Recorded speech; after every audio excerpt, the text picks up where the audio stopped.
আমার হাতে আবার বলছি একটু আমার হাতে আবার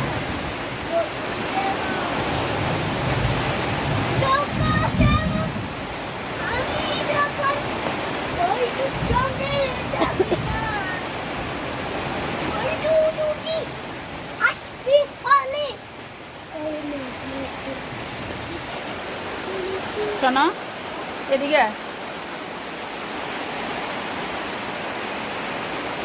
হ্যালো বন্ধুরা, welcome back to my channel. কেমন আছো তোমরা সবাই? আশা করছি তোমরা সবাই ভালো আছো, সুস্থ আছো। তো আজকে একটা নতুন ভিডিওতে তোমাদের সবাইকে অনেক অনেক স্বাগত। আর আমার ভিডিওটা শুরু হচ্ছে, এখন বাজে দুপুর 1:30। আর আমার জাস্ট পুজো হয়েছে, দেখো পুজো করে ক্যামেরা অন করে নিয়েছে। আর ফাঁকে তোমাদের সাথে একটু শ্যুট করে নিয়েছে যে বাইরে কিন্তু প্রচুর বৃষ্টি হয়ে গেলো। আমি যখন পুজো দিচ্ছিলাম তখন বাইরে প্রচুর বৃষ্টি হয়েছে। আর বল্টু দেখলে ঘরে নিয়ে এসেছি ওকে, কারণ ও বৃষ্টিতে ভিজবে নাকি। আর আমার স্নান পুজো হয়ে গেছে, তো পুজোটা করে নিলেই মনের একটা শান্তি। দেখো এখন ঘরে মনে হচ্ছে একদম শান্তির বাতাবরণ আছে, মানে যতক্ষণ ঠাকুর পুজোটা হবে না অতক্ষণ একদমই ভালো লাগে না। আর পুজো হয়ে গেলে মনটা একদম শান্ত হয়ে যায়। তো দেখো আমার এদিকে পুজো হয়ে গেছে, এখন যাচ্ছি একটু ক্রিম লাগিয়ে নেব মুখে। আর আজকাল আমার টোনারটা শেষ হয়ে গেছে, অর্ডার করব বলে আর ওটা অর্ডার করা হচ্ছে না, আনাও হলো না। তো এখন জাস্ট একটু ক্রিম লাগিয়ে নেবো। আর আজকাল কিন্তু মুখটা এখনও টান টান করছে, কারণ শীতের যে ভাবটা, বৃষ্টি হলে এখন ঠান্ডা লাগছে, তো ওটা এখনও কাটেনি।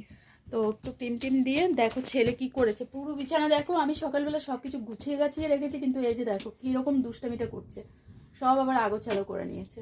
তো এগুলো আবার গোছাবো, তারপর যাব হলো খেতে, ঠিক আছে।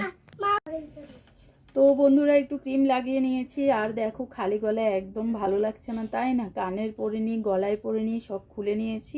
আর চেনটা খুলে রেখেছিলাম, আজকে 2 দিন হয়ে গেছে, এখনও লাগানো হয়নি, একটু খুলেছিলাম। তো মেলা থেকে এই মঙ্গলসূত্রগুলো কিনেছিলাম, ঠিক আছে। তো এগুলোই এখন পরে নিচ্ছি, তাহলে আর গলাটা আর খালি খালি লাগবে না, যে একটা খালি খালি ভাব হয়ে আছে গলাতে।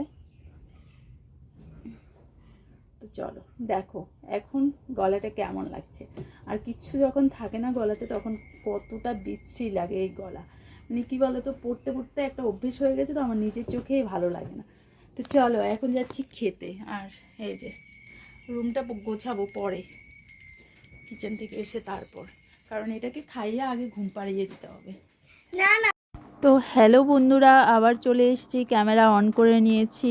এখন ঘুম থেকে উঠেছি, ছেলে আর আমি একটু ঘুমিয়েছিলাম। আর ঘুম থেকে উঠেই ক্যামেরাটা অন করে ঝাড়ু হাতে সোজা রুমে চলে এসেছি, মানে ওই রুম থেকে এ রুমে চলে এসেছি। তো এখন হলো মানে ঘরদোরগুলো একটু ঝাড়ু করব। আর ছেলে তো মানে দুপুরেও দেখলে তোমাদের সাথে শেয়ার করলাম যে পুরোটা বিছানা একদম পুরো আগোছালো করে রেখেছিল। তো এখন বিছানাপাতে সব কিছু একটু গুছিয়ে গাছিয়ে রুমগুলো একটু গোছগাছ করে রাখবো। ত্রিশুর বাবা অফিস থেকে ফেরার টাইম হয়েছে, না হয় বলবে যে কি করলে, সারাদিন কি কাজ করেছো। এমনিতেই তো আমরা মহিলারা বাড়িঘরে থাকলে ওরা ভাবে যে আমরা কোনো কাজই করি না। তো আমার তো সকালবেলা সেরকম একটা সময় হয়ে ওঠে না, আর তার জন্য একটু আমাকে বেশি কথা শুনতে হয়। অফিস থেকে আসলেই বলবে যে কী করেছো সারাদিন।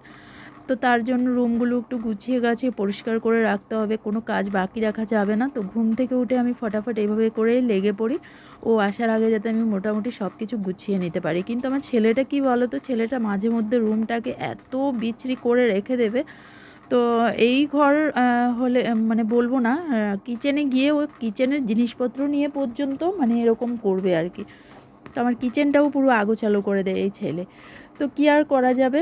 এখন দেখো আমি গুছিয়ে নিচ্ছি, যাতে বরের কথা কম শুনতে হয়। একদম শুনবো না ওরকম নয়, কথা তো শুনতেই হবে, এটা কপালে করে লিখে মানে এনেছি আর কি। এটাই মনে হয় আমাদের প্রাপ্য। তো অফিস থেকে ফিরে বলবেই যে কী করেছো, তার জন্য আমি চেষ্টা করি আর কি যতটুকু সম্ভব হয় গুছিয়ে গাছিয়ে রাখার। তো রুমগুলো এখন ঝাড়ু করে বাইরে যাব, বাইরে উঠোনটা ঝাড়ু করব। তাছাড়া বিকেলবেলার টাইম হাঁস মুরগি পায়রা ওদেরকে খাবার দিয়ে ওদেরকে ঘরে ঢোকাবো। তো ওইগুলো আর তোমাদের সাথে শেয়ার করছি না, আমি আবার কিছুক্ষণ বাদে ফিরছি। তো হ্যালো বন্ধুরা আবার ক্যামেরা অন করে নিলাম অনেকক্ষণ বাদে। ত্রিশুকে পড়াশোনা করিয়ে এখন চলে এসেছি কিচেনে। আর কিচেনে এখন রাত্রিবেলা রান্নাবান্না চলছে আর কি। ফাঁকে কিন্তু আমাদের একটু চা টিফিন হয়েছিল, তো সেটা আমি ছেলেকে পড়াচ্ছিলাম বলে আর শ্যুট করা হয়নি, মানে মোবাইলটা আর হাতে নিলাম না। তো দেখো এখানে এখন ভাত হচ্ছে, ভাত মোটামুটি প্রায় মানে হয়ে গেছে। এই যে ভাত মোটামুটি হয়ে এসছে, ভাতটা নামাবো। আর এই যে এখানে আজকে সন্ধেবেলা দুধ জাল হয়নি, তো এখন দুধ জাল হচ্ছে। আর আজকে কি বানানো হচ্ছে বলো তো? আজকে কিচ্ছু বাজার আনা হয়নি, তো তার জন্য এখন কি রান্না করব ভাবছিলাম। তো এখানে দেখো লোটে শুটকি, এটাকে কেটে গরম জলে ভিজিয়ে রেখেছি, এটা ভালো করে ধুতে হবে, এখনও ধোয়া হয়নি। তো আজকে হলো গিয়ে লোটে শুটকির চাটনি করা হবে। এখানে এই যে দেখো 3টে বড় সাইজের পেঁয়াজও নিয়ে নিয়েছি। তো লোটে শুটকির চাটনির রেসিপিটা দেখতে হলে এটা আমার সেকেন্ড আরেকটা চ্যানেলে আমি এটা শেয়ার করব, সেটা হলো গিয়ে রূপস লাইফস্টাইল। তো তোমরা রূপস লাইফস্টাইলে গিয়ে এই চাটনির রেসিপিটা দেখতে পারো, এটা আমি ওখানে শেয়ার করছি। আর চাটনির জন্য কি কি মশলাপাতি লাগছে না লাগছে সব কিছুই ওখানে শেয়ার করছি, ঠিক আছে? তো চলো চাটনিটা বানিয়ে নিই, তারপর আসছি। আর ত্রিশুর বাবার না প্রচুর মানে শরীর খারাপ আজকে কদিনে, তো ওর এখন মাথা যন্ত্রণা করছে। এখন চাটা খেয়ে ও আছে মানে শুয়ে আছে, আমি ছেলেকে পড়িয়ে কিচেনে চলে এসেছি। তো চলো আমি আমার রান্নাবান্নাটা শেষ করে নিই। আর আজকে খুবই ছোট্ট একটা ভিডিও হতে চলেছে, তোমরা সবাই সাথে থাকো, ভিডিওটা দেখতে থাকো, আশা করছি তোমাদের ভিডিওটা ভালো লাগবে, ঠিক আছে? তো চলো আমি চাটনির রেসিপিটা ওখানে শেয়ার করছি।